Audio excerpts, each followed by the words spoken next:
I'm Lee Youngie and welcome to my garage.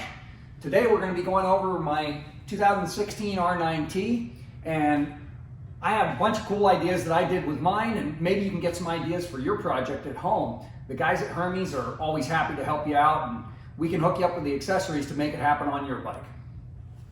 Sticking with BMW's non-symmetrical ideas on a lot of their bike, I decided to replace the stock factory headlight with clear waters.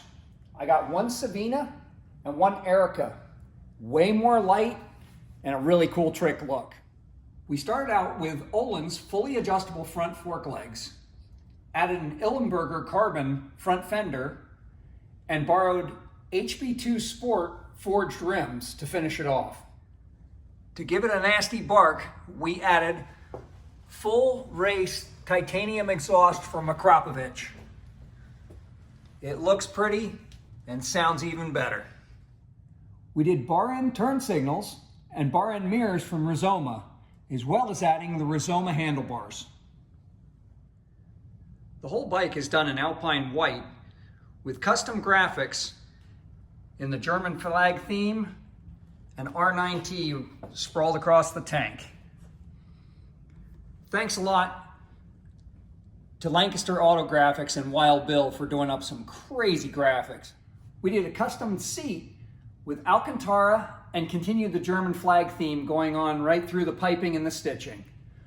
Rear fender is from a 9T Scrambler.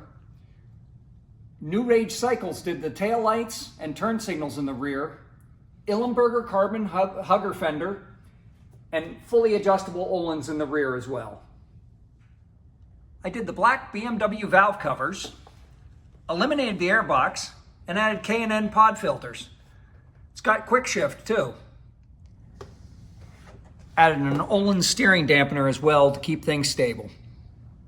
Well, thank you for watching. That's my 2016 BMW R9T. Hope you like some of the ideas and stuff that were on this bike, and if you need help doing them for your bike, please feel free to contact myself, Lee, or one of the parts guys at Hermes BMW. We can always get you hooked up with the coolest accessories. Now, some of the accessories I did on this bike may or may not be legal where you're from, so always check your local laws to make sure that your bike is not only cool, but safe and legal as well. Now, if you liked the video, please subscribe, smash the like button, and be sure to share the video as well. We'll see you out there on the road.